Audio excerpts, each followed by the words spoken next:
चलिए, current affair collection part 2 आज हम करेंगे। तो जैसे मैंने कहा कि कुछ करंट अफेयर ऐसे हैं जो सिंगल लाइनर होते हैं, जो एग्जाम में आते हैं आपके, तो उस पर्सपेक्टिव से उनको हम डिस्कस करेंगे। Right, so let's begin. Topic number 1, Sagar Setu app. Topic number 1 हमारा है सागर सेतु ऐप। आप जानते हैं एप्लीकेशन को बोलते हैं। स्मार्टफोन के अंदर एप्लीकेशन चलती हैं और उन्हीं एप्लीकेशन के जरिए आप डिफरेंट डिफरेंट फैसिलिटीज को एक्सेस करते हो। राइट, जैसे फेसबुक है, इंस्टाग्राम है, ऐसे बहुत सारे एप्लीकेशन है। तो सागर सेतु हम ऐप की बात करने जा रहे हैं। भाई, सागर सेतु ऐप क्या है और इसका बेनिफिट क्या होगा, आइए डिस्कस करते हैं। पहली बात तो ये कि इसे लॉन्च किया गया है ministry of port, shipping and waterways. तो हमें पहले लॉन्च को पढ़ना होता है कि लॉन्च किसने किया ऐप को। तो ज्यादातर केसेस में लॉन्च के बारे में पूछते हैं। तो लॉन्च किया गया है bye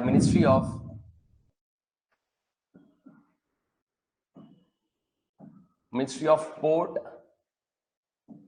shipping and highways, sorry waterways not highways. ये वो मंत्रालय है जिसने सागर सेतु नाम का ऐप लॉन्च किया है। राइट, ये वो ऐप है। बहरहाल हम इसमें अगर आगे डिस्कस करें तो कौन से मंत्री हैं जो इस मंत्रालय के इंचार्ज हैं? सर्बानंद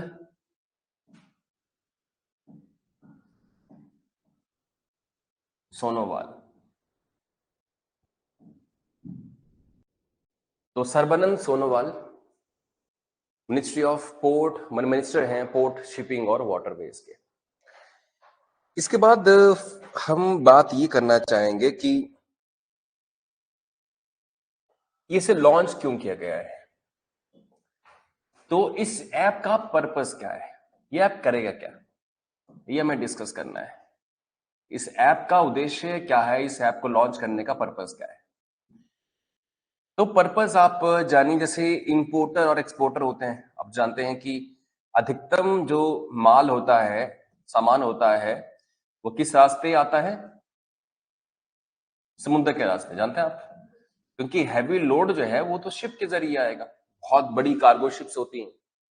तो जो लोग व्यापारी हैं जो इंपोर्ट या एक्सपोर्ट करते हैं, उन्हें रियल टाइम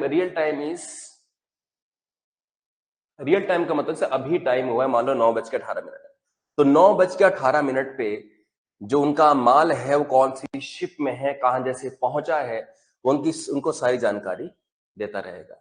फॉर एग्जाम्पल, जैसे आप अपना कोई कुरियर करते हैं या आप कोई चीज मंगवाते हैं, तो उसमें आता है एक ऑप्शन ट्रैकिंग का, ऑर्डर को ट्रैक करने का, जिससे मालूम चलता है कि लुधियाना पहुंच चुका है, इतने बजे यहां से निकल चुका है, इतने बजे आपके पास पहुंच जाएगा, है कि नहीं है। तो ट्रैकिंग होती है। सिमिलरली जो इंपोर्टर और एक्सपोर्टर है, आयातक, हाँ जी, आयातक और जो निर्यातक है, वो क्या करेंगे, रियल टाइम में अपनी जो प्रोडक्ट्स हैं या उनका जो माल है, उनके ऊपर वो नजर रख पाएंगे। ठीक है जी। तो जरा लिखिएगा कि इसका उद्देश्य आयातक और निर्यातक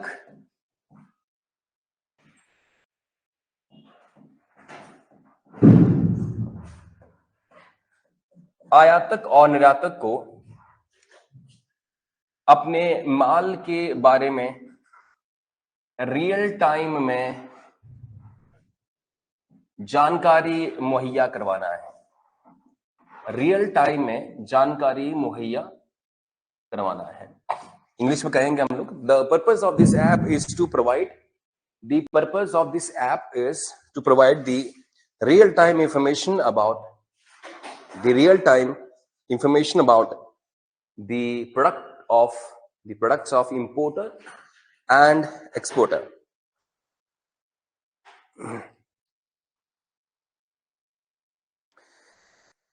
हुआ खत्म ये।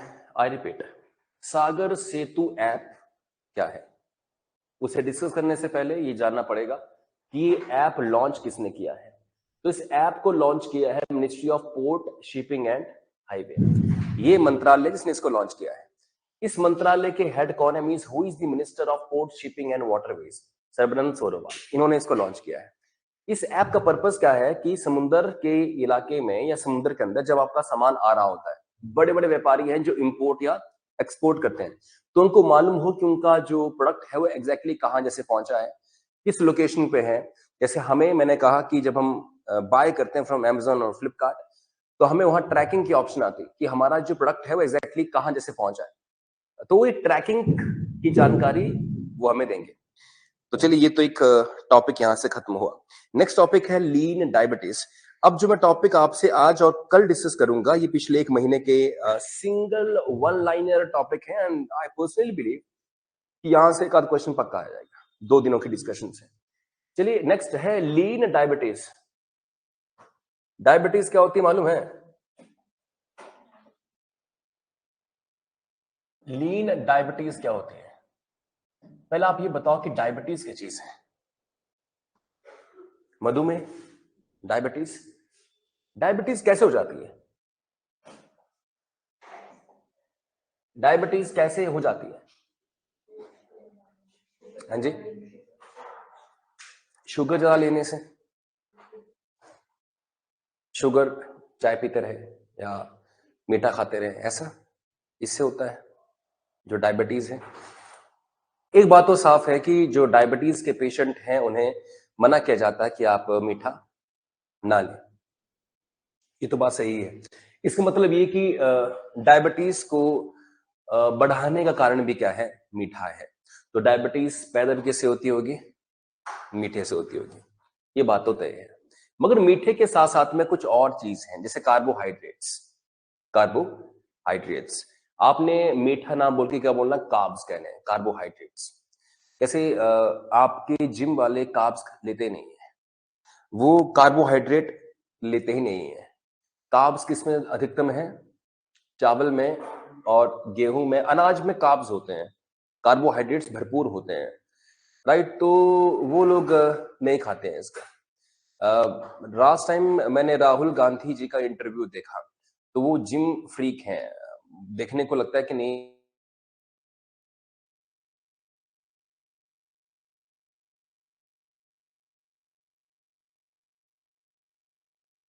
आटा ये और चावल खाया ही नहीं है, राइट। तो ये क्या शो करता है, ये शो करता है कि जो कार्बोहाइड्रेट है वो सेहत के लिए अच्छा नहीं है। इसलिए कहा जाता है कि आप मोटा अनाज लीजिए, इसमें कि मोटा अनाज में ज्वार, बाजरा, रागी, ये खाना चाहिए जो पुराने लोग खाते थे।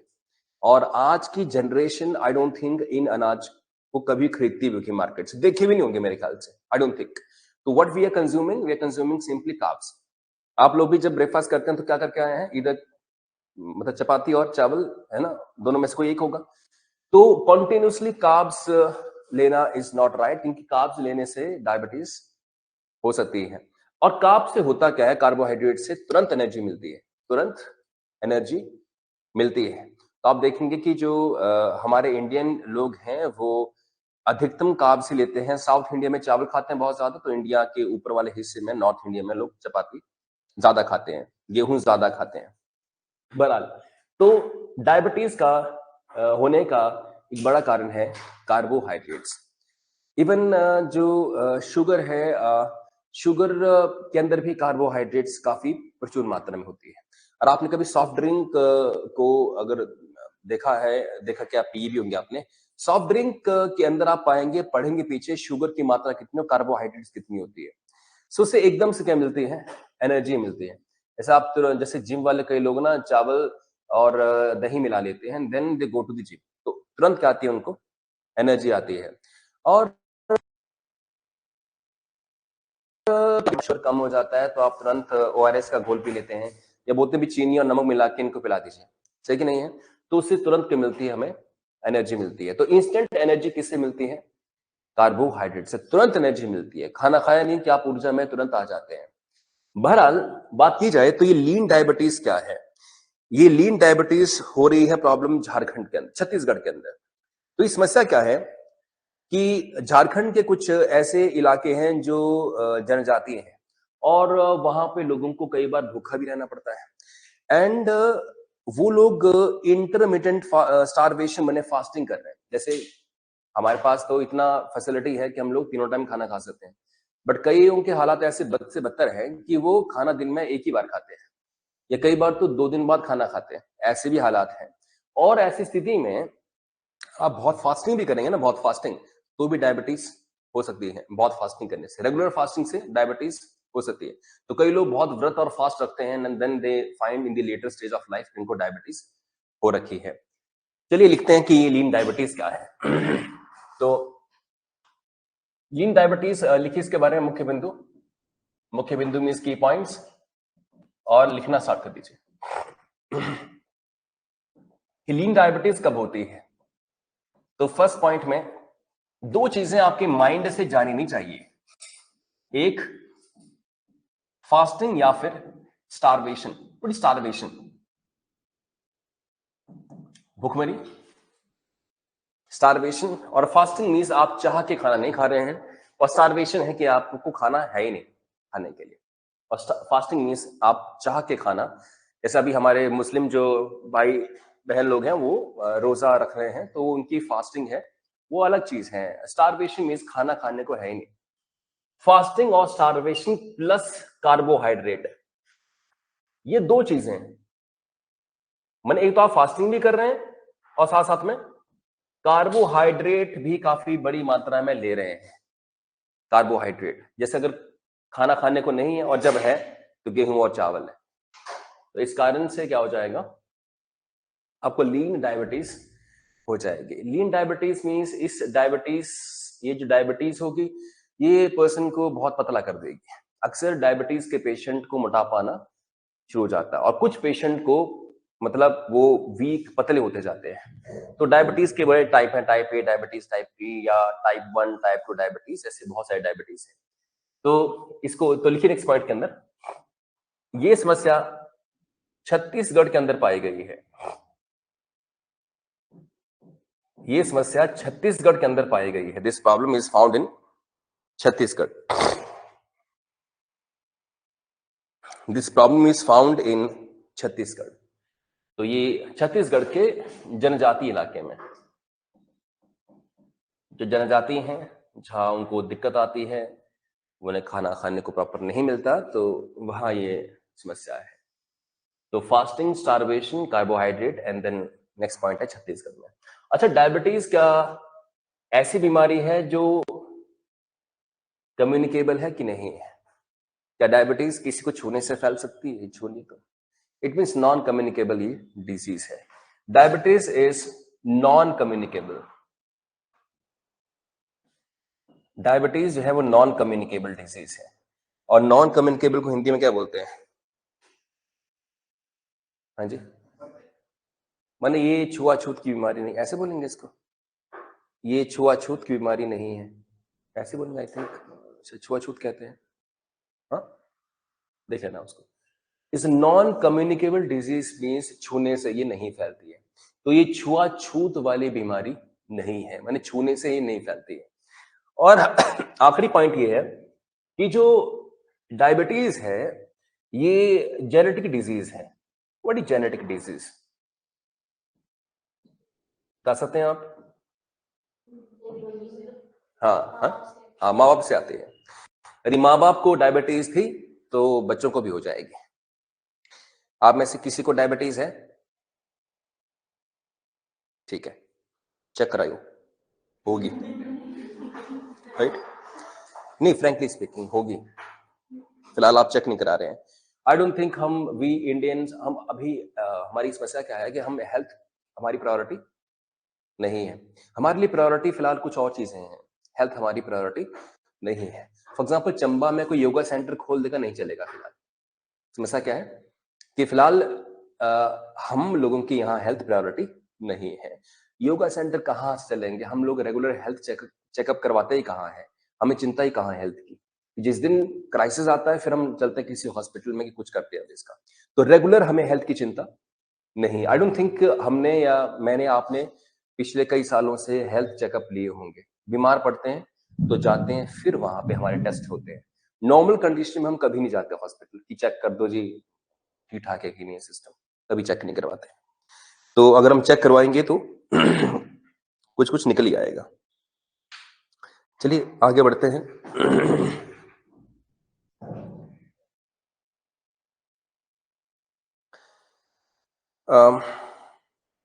सिनेमेटोग्राफी इतना इंपॉर्टेंट नहीं है। सेफ केरला की बात करेंगे। Safe Kerala project, safe Kerala या सेफ केरल प्रोजेक्ट। तो सेफ केरल प्रोजेक्ट क्या चीज है? कोई गेस कर सकता है कि केरल में ये जो प्रोजेक्ट है सेफ, ये किस बारे में हो सकता है? इजी गेस करना। सेफ केरल किससे सेफ्टी? बड़ा आसान है गेस करना। किसी स्टेट को सेफ्टी की चिंता पड़ गई है तो किस सेफ्टी की होगी वो? Environment safety? कोई और गेस? सेफ केरल करना है तो सेफ किससे करना है? वाटर से सेव करना है? नहीं, वाटर तो बचाने की बात होगी ना। सेव होगा ना वहां पे, सेव वाटर, सेफ यहां पे सुरक्षा। क्राइम? और कोई गेस? आप गेस नहीं कर पा रहे हैं? हाँ जी, नेचुरल डिजास्टर, रोड एक्सीडेंट्स। थोड़ा गेस किया करो चीजों को। तो ये केरल में रोड एक्सीडेंट को या सड़क दुर्घटनाओं को कम करने के लिए, रोड एक्सीडेंट्स को कम करने के लिए किया जा रहा है safe Kerala project, road accidents को। तो जो रोड एक्सीडेंट्स हैं उन्हें कम करने के लिए जो है वो ये किया जा रहा है। बहरहाल एक तो ये बात यहां हो जाती है, और दूसरी बात क्या है कि एक बात तो यही कि इसका उद्देश्य क्या है? रोड एक्सीडेंट्स को कम करना है, ये इसका उद्देश्य है, to reduce the road accidents. अब मैं जानना चाहता हूं आपसे कि रोड एक्सीडेंट्स होते क्यों हैं? क्या रीजन है रोड एक्सीडेंट्स के होने की? हाँ जी, चलिए, एक रीजन है जी ड्रिंक एंड ड्राइव। बिल्कुल ठीक कहा, एक रीजन तो ये है जो आपने बताया। कोई और बताइए, अब कोई और बताएगा। एक्सीडेंट्स होते हैं रोड पर, आपने देखे होंगे। एक रीजन तो है कि पीकर चले हैं तो एक्सीडेंट होगा। दूसरा रीजन कोई क्या हो सकता है? हाँ जी, हाँ, रैश ड्राइविंग, कि रैश ड्राइव कर रहे हैं, स्वैग है, राइट? और नहीं नहीं नहीं, रैश नहीं नहीं नहीं, ड्रिंक करना क्यों? बिना ड्रिंक के कई छपरी लोग चलते हैं। You will see that many a times, आप देखते हैं कि आपके बगल में बाइक में कोई लड़का आया और एक जूम से निकल गया, तब वो देखते हैं कि क्या है ये। और ये इक्का दुक्का केस नहीं है ये। आई थिंक 30-40% जो यंग जनरेशन है, जो भी 12th पास किए हैं, वो रैश ड्राइविंग करते हैं, कार में भी और अपने बाइक से भी। तो रैश ड्राइविंग का एक अलग चीज है, वो स्मार्ट फील करते हैं खुद को, देखो कितने तेज है। इसके आगे क्या हो सकते हैं और कोई केस? हाँ, हेलमेट नहीं पहनना। फिर ये होगा कि भाई डेथ वाला केस नहीं, एक्सीडेंट हो तो डेथ हो जाएगी, चलो हेलमेट भी जोड़ लेते हैं। एक और कारण है इसके अंदर, एक्सीडेंट का क्या और कारण हो सकता है? Any guess? हाँ जी, हाँ बिल्कुल ठीक है, मोबाइल का यूज करना। तो मोबाइल यूज कर रहे हैं जिस कारण से एक्सीडेंट हो रहे हैं। अब हेलमेट तो सेफ्टी वाला है ना थोड़ा सा, ये एक्सीडेंट ये नहीं कि हेलमेट पहनेंगे एक्सीडेंट होगा ही नहीं, होगा तो बच जाएंगे उस तरह से। और कोई कारण एक्सीडेंट होने का? और कारण क्या हो सकता है एक्सीडेंट? हाँ हाँ, म्यूजिक भी, लाउड म्यूजिक चलाया हुआ है और किसी ने टेक ओवर करना है और उसे लगा कि ये मुझे टेक ओवर की परमिशन दे रहा है, साइलेंट परमिशन, टैसिट परमिशन, और उसने टेक ओवर कर लिया, देन वो अपने ख्याल में था और वो भी यहाँ वहां होगा और दोनों का आपस में मिलन हो गया। और कोई कारण? देखो रोड भी तो इसके लिए जिम्मेवार है। रोड में क्या होते हैं? गड्ढे होते हैं, बिग रीजन है, रोड में गड्ढे होते हैं तो उस कारण भी एक्सीडेंट होते हैं। रात को हाईवे के ऊपर आप देखेंगे कि कई जगह ऐसे गड्ढे हैं, स्पेशली पीछे जैसे कुछ एक पानीपत के पास एक हाईवे है जो टूटा हुआ था, वो काफी क्रिटिसाइज हुआ क्योंकि पानी भरा हुआ था और काफी गड्ढे उसके अंदर थे। तो कई लोग इस धोखे में कि पानी के ऊपर चढ़ा दी और मतलब गाड़ी पलटी है पानीपत हाईवे पे। तो रोड की भी कंडीशन खराब है ना, रोड भी जिम्मेवार है एक्सीडेंट होने के लिए। और लास्ट में कोई रीजन? स्ट्रेस, एक ये भी कारण है जो आप बता नहीं रहे, है ना। तो स्ट्रेस भी एक रीजन होता है जिस कारण से क्या होते हैं, एक्सीडेंट होते हैं, कि आप किसी ख्याल में हैं, स्ट्रेस में हैं, आपका ध्यान नहीं है गाड़ी पर और फिर आपसे कोई हल्की फुल्की मिस्टेक हुई और खत्म कहानी। तो ये सब क्या है, रीजन है किसके, एक्सीडेंट्स होने के। अब इनको अवॉइड कैसे किया जाएगा, कैसे अवॉइड करें? तो उसके लिए क्या बनी हुई है, पेनल्टीज, है ना। पेनल्टीज बनी हुई है अवॉइड करने के लिए। बट केरल की सरकार क्या करने जा रही है, आर्टिफिशियल इंटेलिजेंस का यूज करने जा रही है ये पता करने के लिए कि जब एक्सीडेंट हुआ तो असल रीजन क्या था, असल कारण क्या था। तो ये एआई का यूज करने वाली है केरल की सरकार, एआई का इस्तेमाल करने वाली है। The government of Kerala is going to use AI. Kerala की सरकार एआई का इस्तेमाल करने जा रही है। The government of Kerala is now using AI, artificial intelligence, जिससे वो एक्सीडेंट के कारण को या दुर्घटनाओं के कारण का पता लगा पाएंगे।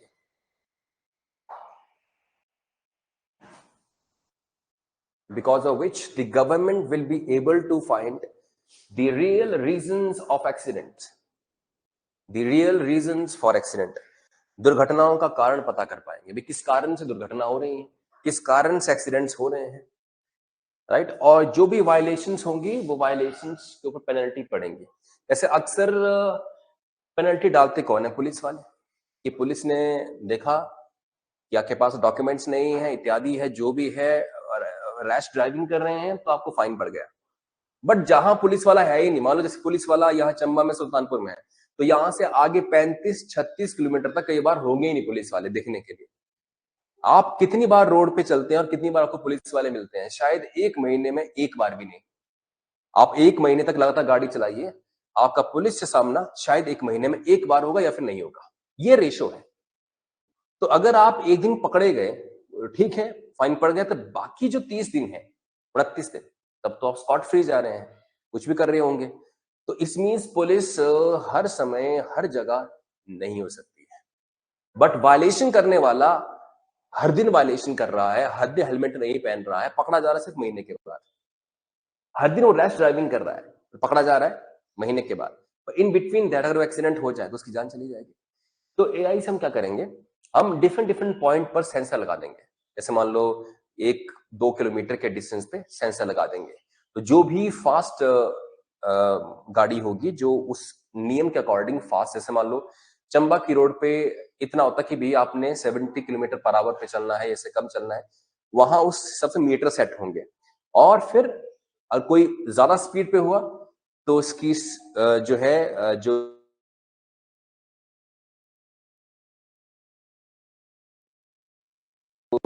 पड़ जाएगा रैश ड्राइविंग करते हैं। इवन चंबा सिटी के अंदर कुछ कैमरे लगे हुए हैं, और आप चौक से रॉन्ग टर्न लेते हैं या रॉन्ग पार्किंग कर देते हैं तो आपके चलान ऑटोमेटिकली हो जाते हैं। फिलहाल यहाँ कम है, पर बड़ी सिटी जैसे मुंबई है, पुणे है या दिल्ली है, हैदराबाद है, वहां पे ऐसा है, अगर आपने रॉन्ग पार्किंग की है तो आपका चालान सीधे मैसेज भी ऑन हो चुका है। तो कैमरे लगे हुए हर डिफरेंट डिफरेंट गली के अंदर, डिफरेंट डिफरेंट स्पॉट के अंदर, तो जल्दी चालान वहां पे हो जाता है। बट यहाँ फिलहाल इतना नहीं है, पर केरल की सरकार पूरे प्रदेश में ऐसा करने वाली है।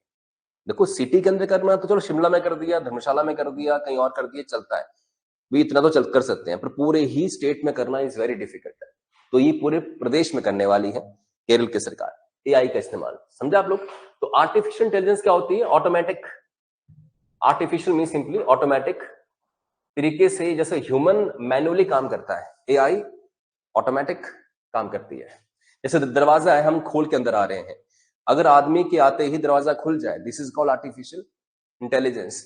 फैन अगर जब तक मैं बटन ऑन नहीं करूंगा फैन नहीं चालू होगा, बट जैसे हम यहाँ आ गए हैं और फैन खुद चालू हो जाए टेम्परेचर को देखकर, this is called artificial intelligence. समझा आप लोग? समझे?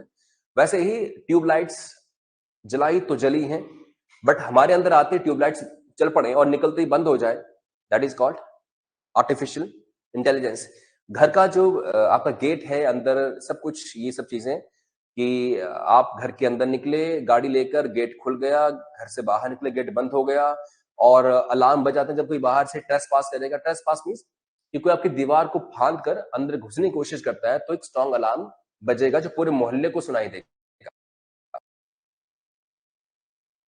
आर्टिफिशियल इंटेलिजेंस मीन्स जो काम ह्यूमन कर सकता है वो मशीन करने वाली है, that is called artificial intelligence.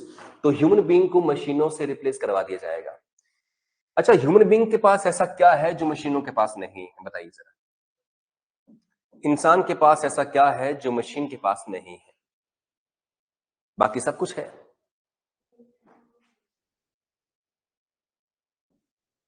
Machine में फीलिंग नहीं है। और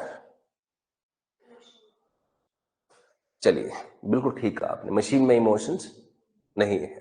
मशीन में क्या, बहुत सही पॉइंट कहा है वैसे, मशीन के अंदर कोड होता है, तो जो आपने कोडिंग कर दी है, जो उसका एल्गोरिदम है, उस एल्गोरिदम के अकॉर्डिंग वो मशीन ऑपरेट करेगी।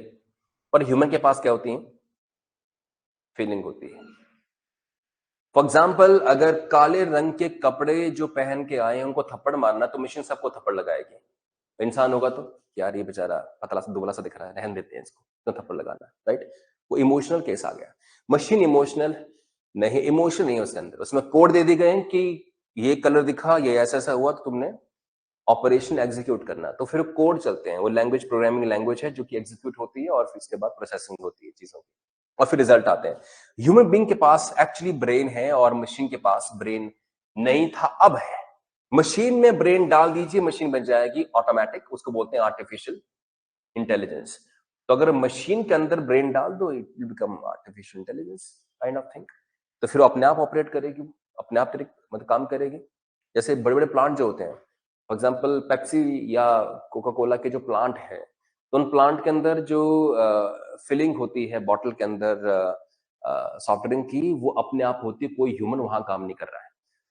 ऑटोमेटिकली बॉटल आती हैं और उसको फिलअप किया जाता है, ढक्कन जो है उसका बाउंड अप होता है, उसके बाद लेबलिंग लगती है उसके ऊपर, और उसका फिर उसकी पेटी में पैकिंग कर देते हैं। कोई एक पर्सन वहां नहीं है। This is called artificial intelligence. समझे आप लोग? 2012 में मैं पेप्सी प्लांट में गया था, बठिंडा के पास एक पेप्सी प्लांट है, बहुत फेमस प्लांट है, वहां पे लेज वगैरह ये बनते हैं, पेप्सी के ही लेज है, लेज वगैरह, कुरकुरे, आई थिंक पेप्सिको का ही है ये सब चीजें। तो वहां पे 2012 में लगभग कोई 350-400 लोग काम करते थे प्लांट के अंदर। तो लंच टाइम पे वहां देखा मैंने कि मेस के अंदर लगभग जो है वो बारी बारी से 350-400 वर्कर खाना खाने आए, और इतने वर्कर वहां हैं।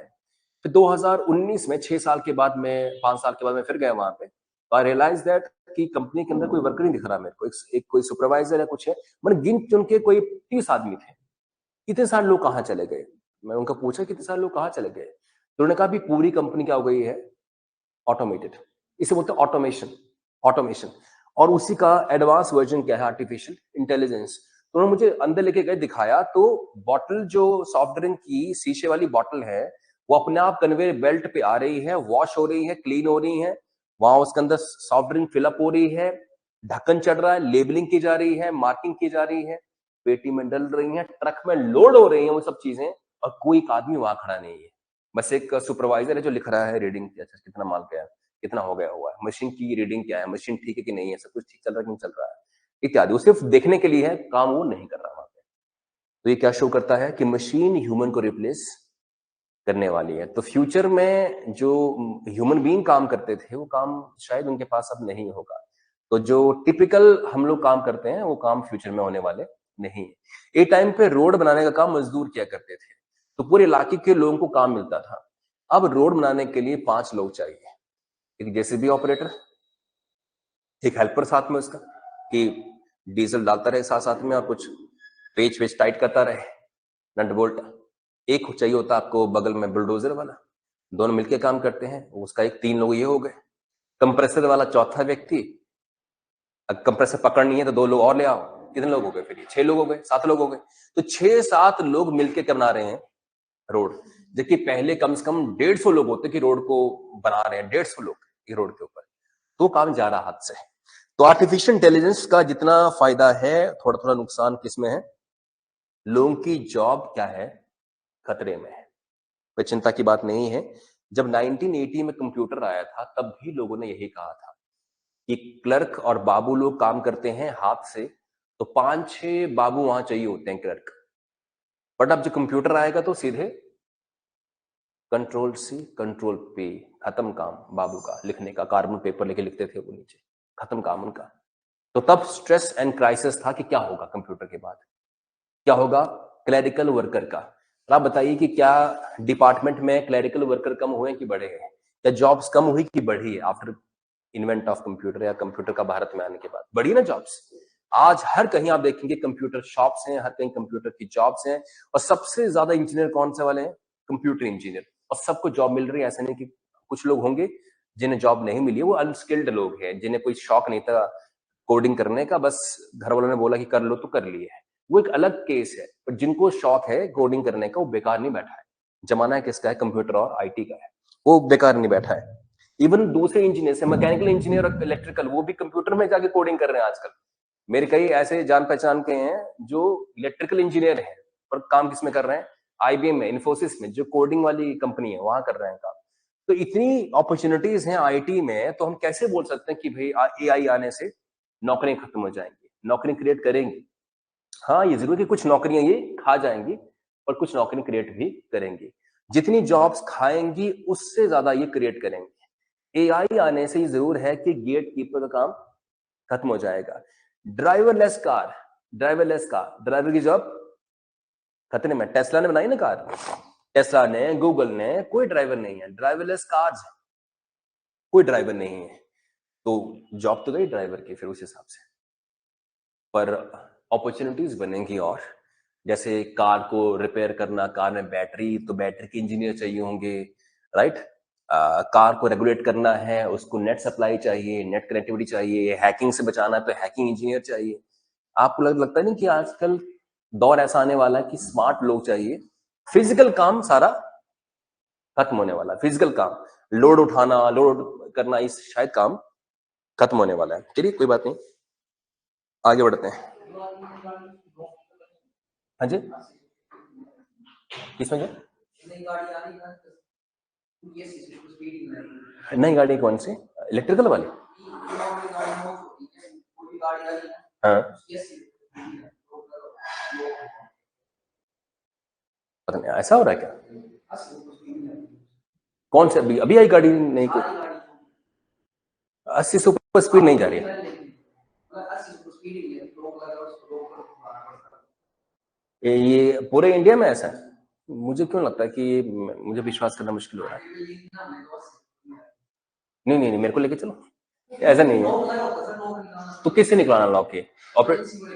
हाँ जी, ये क्या चक्कर, 80 से ऊपर गाड़ी नहीं जा रही है? नहीं मुझे, नहीं नहीं नहीं नहीं, मुझे लगता है कि ऐसा कोई लॉक वाला सिस्टम भी आ गया है। मैं फिर भी पता करूंगा, तो फिलहाल मैं विश्वास नहीं करूंगा। आगे बढ़ते हैं जी। हम्म, नेक्स्ट टॉपिक,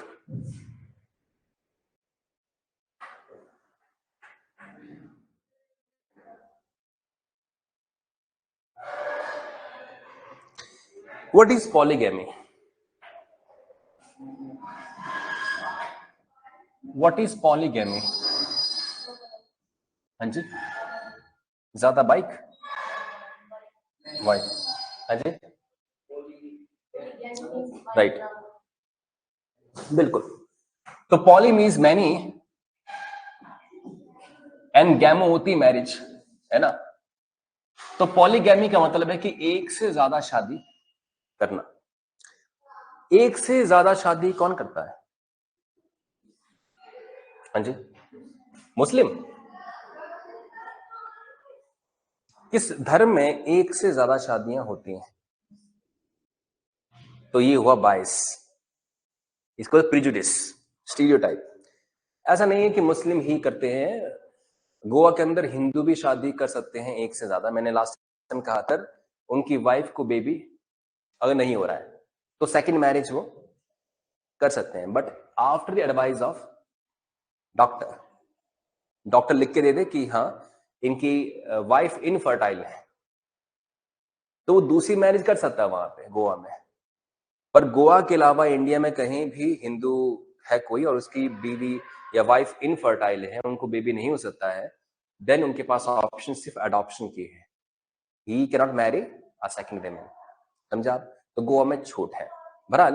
पर टिपिकली कहा जाए तो टिपिकली सबसे ज्यादा जो मल्टीपल मैरिजेस हो रही है इसमें हो रही है, मुस्लिम में होती है। तो पॉलीगैमी मीन्स एक से ज्यादा शादियां करना। बट एक से ज्यादा शादी करता कौन है, मैन की विमेन? मैन ना, जैसे इस्लाम में तो मैन ही करते हैं ना, कि क्योंकि उनके यहाँ 4 शादियां अलाउड है। मुस्लिम में 4 शादियां क्या हैं अलाउड, कि 4 शादियां कर सकते हैं, मुस्लिम में अलाउड है। तो इसको बोलते हैं पॉलीगैमी कल्चर। फिलहाल एक स्टेट ऐसी है जिसने अपने पूरे राज्य में पॉलीगैमी बैन कर दी है, राइट। ये बड़ा डेयरिंग स्टेप है, मगर फिर मुस्लिम बोलेंगे कि हमारे अपने नियम हैं, अपनी मान्यताएं हैं, धार्मिक मान्यताएं, और शादी करना, तलाक देना ये धार्मिक मैटर है उनका, धार्मिक। क्योंकि मुस्लिम जो है वो हदीद और शरिया से कंट्रोल होते हैं, उनके लिए कोई लॉ नहीं है बना हुआ भारत में। तो शरिया, शरीयत बोलते हैं उसको, शरीयत। तो शरीयत है मुस्लिम का फैमिली लॉ, तो उसके अकॉर्डिंग वो अपना जो भी है करते हैं। मगर असम ने पूरी स्टेट के अंदर पॉलीगैमी को बैन कर दी गई। हिम्मत बिस्व शर्मा, थोड़ा सा देखा आपने, ही इज फ्रॉम बीजेपी, है ना, हिम्मत बिस्व शर्मा। और बड़ा ही मतलब थोड़ा क्या बोलने इसको, बड़ा ही डेयरिंग या भड़काऊ तरीके से बात करता है हिम्मत बिस्व शर्मा। ऐसा कहते हैं कि फ्यूचर के अंदर इंडिया का प्राइम मिनिस्टर हिम्मत बिस्व शर्मा बन सकता है। यही क्वालिफिकेशन है, राइट, बनने की, कि आप कुछ भी कह दीजिए। पर्सनली स्पीकिंग बीजेपी में काफी अच्छी बातें हैं एंड कांग्रेस में भी काफी अच्छी बातें हैं, और कुछ बातें दोनों में खराब है। जैसे यू विल फाइंड दैट कि बीजेपी के कुछ नेता ऐसे हैं जो कुछ भी बोल देते हैं, अननेसेसरली कुछ भी कह दे रहे हैं। Same goes in other parties. तो हिम्मत बिस्व शर्मा ने पॉलीगैमी को बैन कर दिया है। इट मींस अब मुस्लिम्स असम के अंदर एक से ज्यादा शादियां नहीं कर पाएंगे। तो ये असम के अंदर बैन हो गई है। असम में ये जो मैरिज है उसे बैन कर दिया गया है।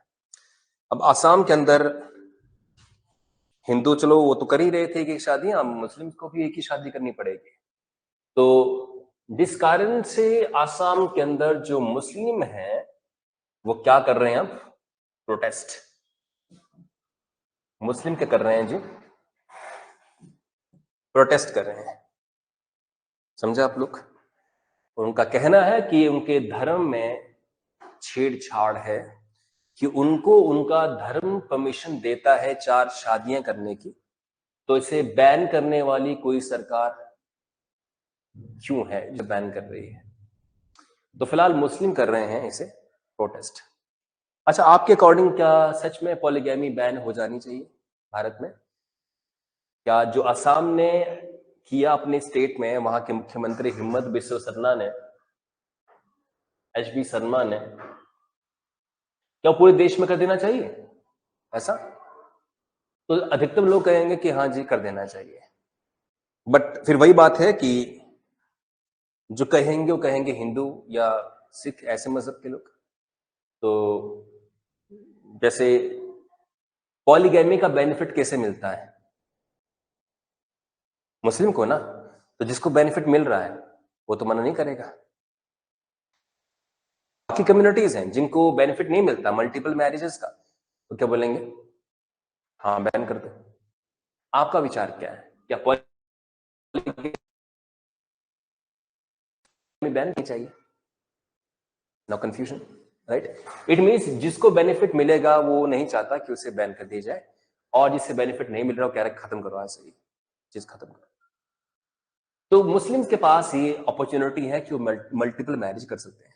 बट क्या सच में मुस्लिम मल्टीपल मैरिज करते हैं? हाँ जी, रेयर चांसेस है। फॉर एग्जाम्पल हमारे देश में जैसे 1000 बॉयज पे कितनी गर्ल्स हैं ओवरऑल? 941, 2011 का सेंसस है ना। ये सेक्स रेशियो जानते हैं आप, लिंगानुपात है ना, लिंगानुपात। तो 1000 बॉयज के सामने कितनी गर्ल्स हैं? इट मींस 1000 बॉयज का टारगेट रखा जाए, कितनी गर्ल्स कम है? 59। इट मींस 59 बॉयज की शादी नहीं होगी, या फिर कुछ बॉयज योगी मोदी ऐसे कुछ बन जाएं, रामदेव ऐसे कुछ बन जाएं, क्योंकि ये आंकड़े बोलते हैं ना, ये है ही नहीं। या फिर नेपाल जाएं शादी करने के लिए, बारात लेके नेपाल में, और कहाँ है जहां अपॉर्चुनिटी है? हाँ जी, हाँ जी, जहां पे इंडियंस को थोड़ा एडवांस समझता है कि इंडिया मतलब अमेरिका पहुंच गए, नेपाल है सिर्फ वो। तो कई हरियाणा के लोग नेपाल में शादी कर रहे हैं, और नेपाल की बहू उनकी नेपाल से आ रही है भारत में। तो वो एक केस है जिसमें कि है ही नहीं, और हरियाणा की सेक्स रेशियो वैसी बड़ी बेकार है। अब मुस्लिम में कितना है? मुस्लिम में 1000 बॉयज के ऊपर गर्ल्स कितनी है? तो कल लगभग 971 या 970 के आसपास है, कुछ ऐसे ऐसे हैं। इट मींस कितने मुस्लिम की शादी नहीं होने वाली है?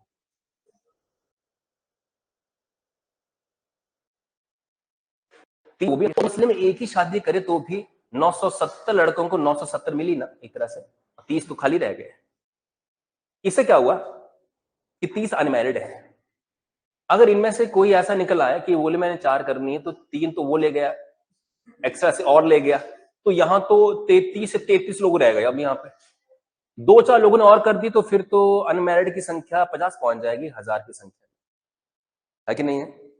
तो अगर मुस्लिम मल्टीपल शादी करेगा तो झाड़ और पेड़ से करेगा, गर्ल्स कहाँ है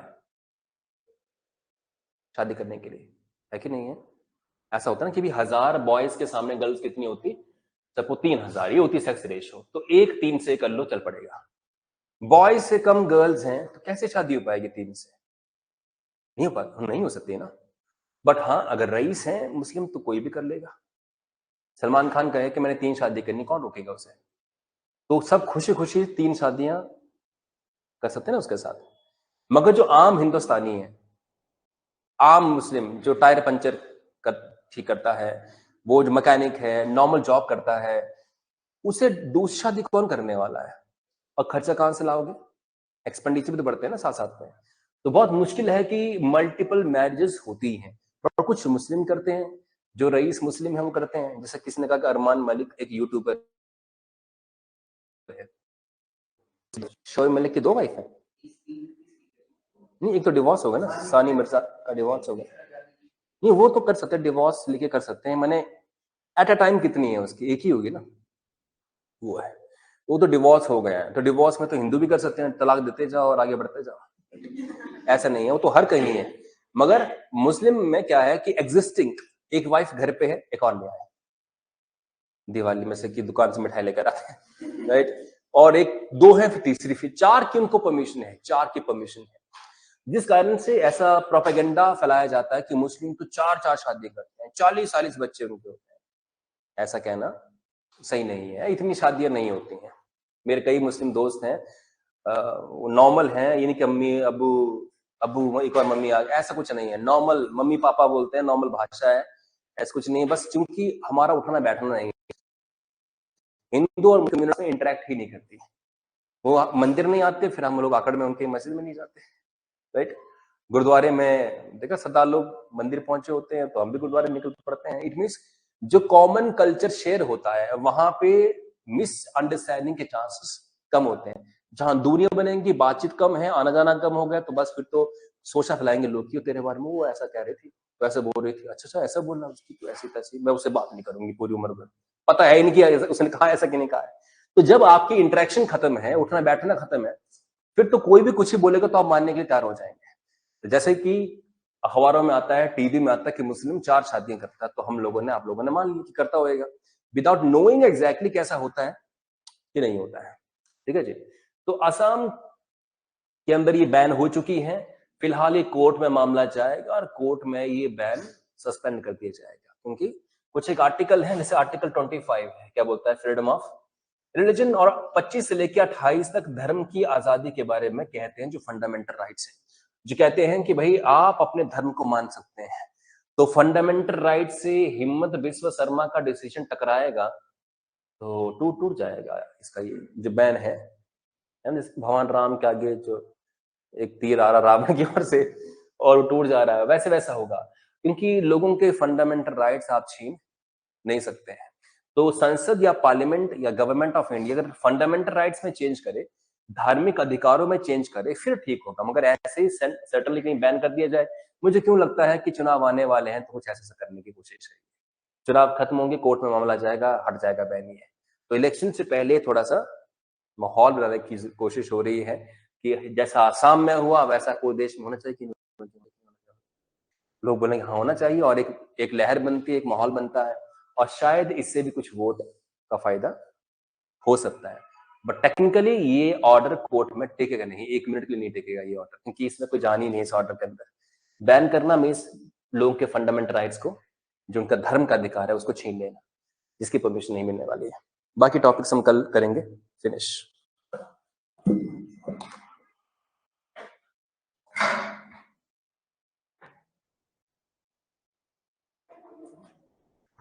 गुड मॉर्निंग। पानी खत्म है? Good morning, good morning.